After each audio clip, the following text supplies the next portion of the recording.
Hey guys, it's story time and I am excited and a bit sad actually. Have you ever had a moment in your life when everything seems to be going perfectly, when all of a sudden everything comes crashing down?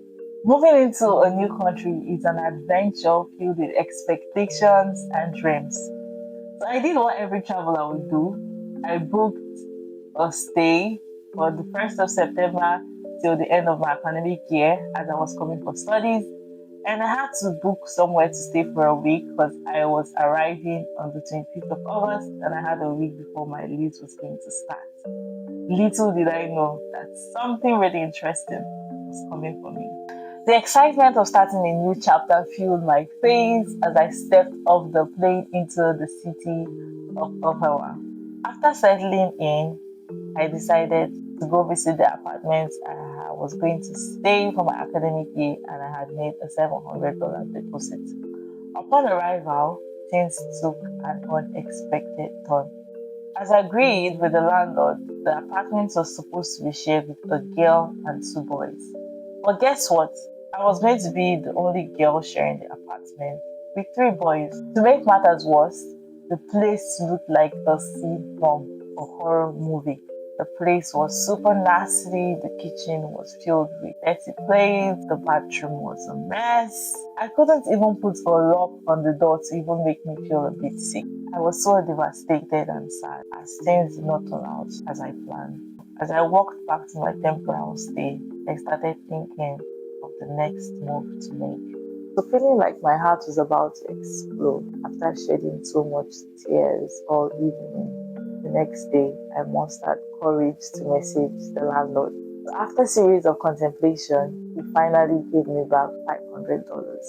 A bittersweet victory, you would say, as I lost $200. My Canadian dreams was beginning to look like a nightmare.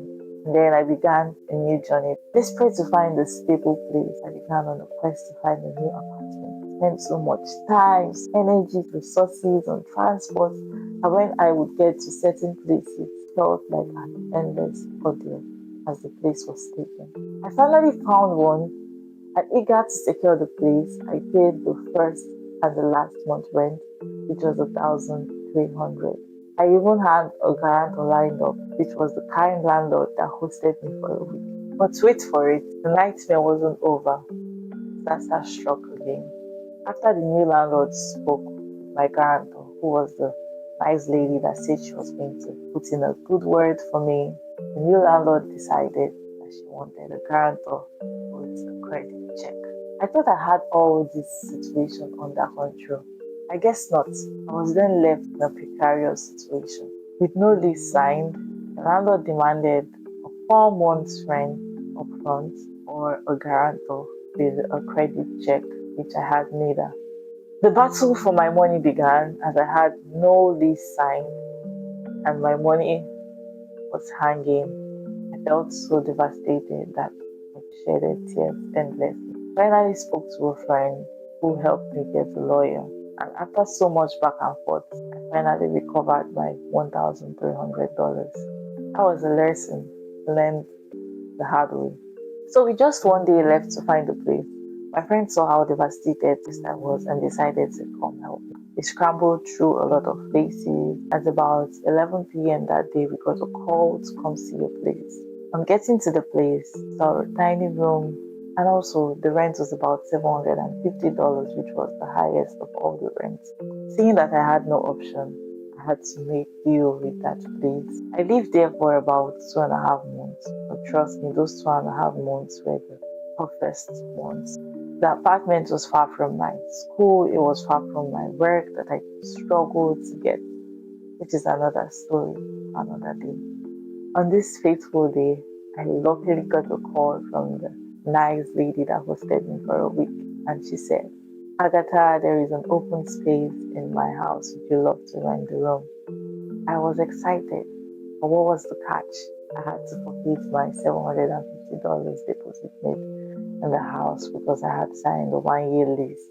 It was a costly mistake, I would say, but for me, it was worth it because I finally found a home where I was at ease.